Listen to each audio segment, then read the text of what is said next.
G'day, Mike here with another episode of Mike's Making Munch, and again I'm cooking a sausage, but even more than a sausage, I'm cooking a mushroom. Wow, mushroom. How fancy, so next level, bringing in more things and leftovers. What a big lunch. It's a little bit of pizza, warming up in the microwave, yummo. I finished yesterday with a thought, with another idea that I was like, oh, I should talk about that, but I only had a few seconds left, so I was like, oh, I won't bring it up.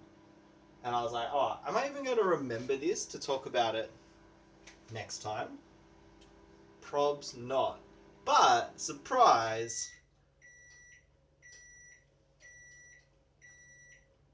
I did remember.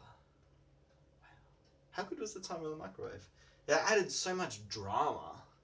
I did remember. Okay, so the idea I was thinking about, I've thought, I like this idea of what I'm doing with this video. Sorry, this is super meta. I'm talking about the whole MMM series, Making Munch with Mike, because it's a cooking show, and it's not interesting. So exactly the same as every other cooking show ever. It's not interesting, but the thing is, I'm not focusing on the food at all. I'm focusing on the personal bit and just talking, which I think that is what cooking shows are after. Like it is that kind of social bit of filler where you kind of, you can feel a bit like like you're doing something with someone, like you're making something with someone, even though you're not really.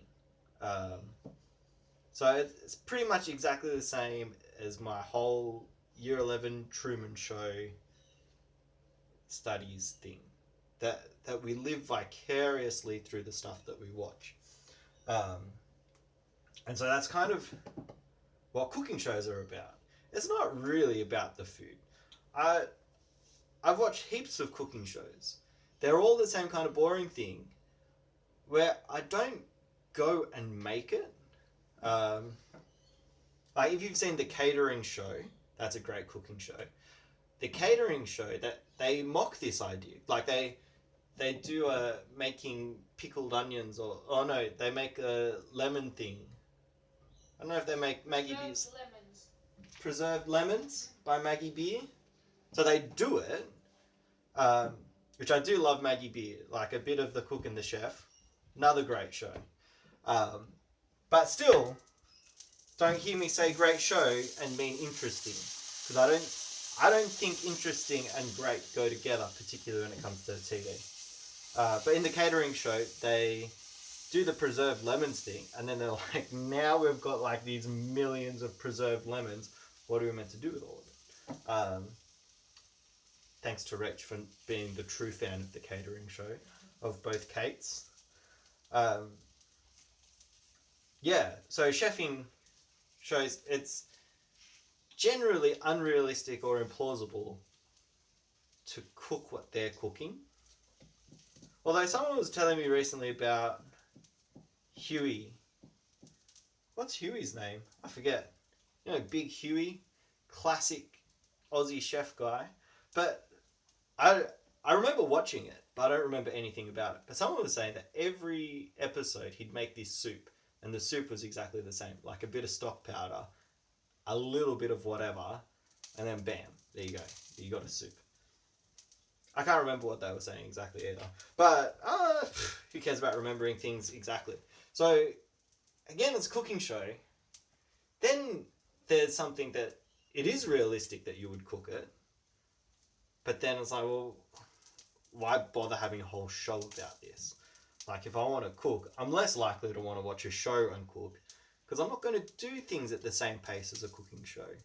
Like a cooking show, they put things in the oven and then they take them out. You don't watch a cooking show where it's like, well, now we're standing around for 45 minutes while the cake bakes. You just put the cake in the oven and then you pull it out again and it's cooked. Yeah. And so I think it's not really about the chefing. Well, actually, I think there it is about the chefing.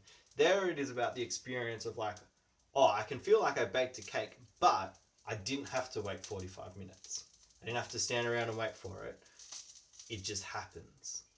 So it's something vicarious, but it's something efficient as well. That you can cook a whole cake in 20 minutes, which would otherwise, like the cooking time alone takes 45 minutes, plus all the mixing, plus all the whatever else you need to do. So I think cooking shows there's that vicarious, yeah, I've cooked this thing along with the TV show person. But it's also very relational. Like it's the person talking about what they're cooking and why they're cooking it, and it's more like it's just the classic cheap reality TV. It's just it took a while for people to realize actually what people were watching and to make more reality TV. But it is just, oh yeah, I like cooking this for my kids. That's such a massive Maggie Beer comment. She's like, when everyone's around, I cook this, and it's such a social, personal thing that we get to know things about Maggie Beer and her family life, and we can imagine a family life like that. Like it is, like she's got like a hobby farm in the hills of Adelaide. Like it's an insane life that I'm like, who can afford that and who can have that? Some people, but not everyone. Particularly if you live in Sydney, in the city, then you can't go and have a hobby farm. Like a hobby farm on the edge of Sydney, blimey, who can have that? On the edge of Adelaide, you know, anyone's gonna, but then you have to live in Adelaide, you know, at what cost? Yeah. So, I think benefit of this as a cooking show is that I don't waste time showing you the food so much. I showed you the sausage and the mushroom at the start of this, but I've not shown it to you since. Normally in a cooking show, there's like all the different steps where they keep showing you the food and wasting your time because it's not what you're there to watch. At the same time, it is kind of, it gives you a relational space. When you're hanging out with someone, you're not intensely talking to them the whole time. So this is why a lot of first dates are bad. My mind of a first date is bad. Where you just sit down and you eyeball each other and have a coffee or have food. There's no relational space generated in that unless you leave and go to the toilet. Ideal is to have something where you can have a bit of relational space but stay together.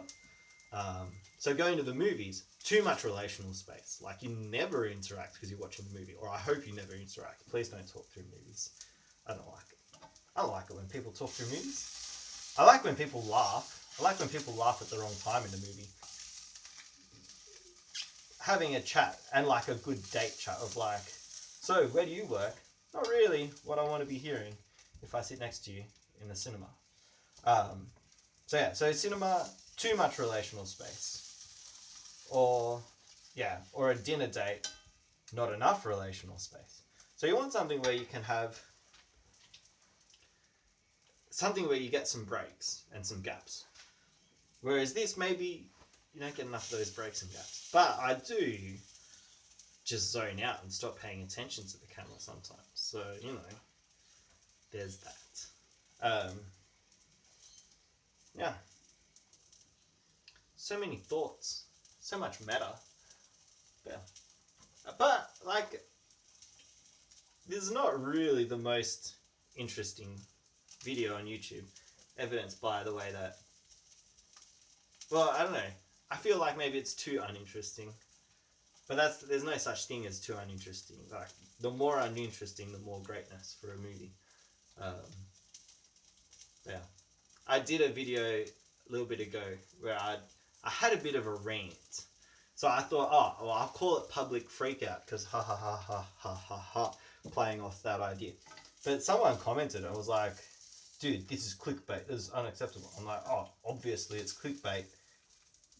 If you know my channel and if you know what MMM means at the start of the video, fair enough that you don't know. So, yeah, there's things and thoughts there.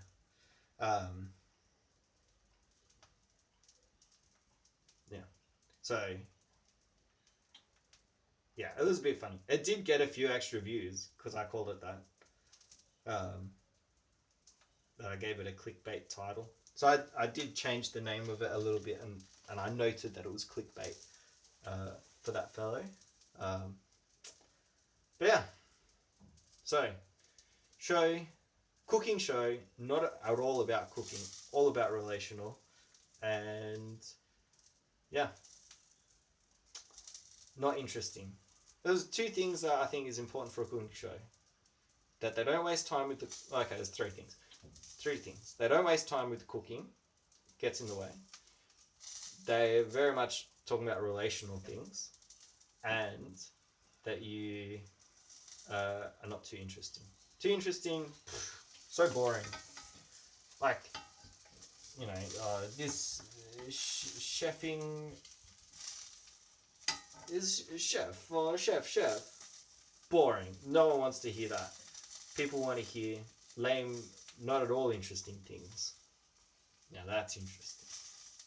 So yeah, that's been another super uninteresting episode of Mike's Making Munch. Yeah, good times. Well, I will catch you tomorrow with more of this premium content where I don't focus on cooking, I'm relational, and I don't waste time being interesting. Catch you later.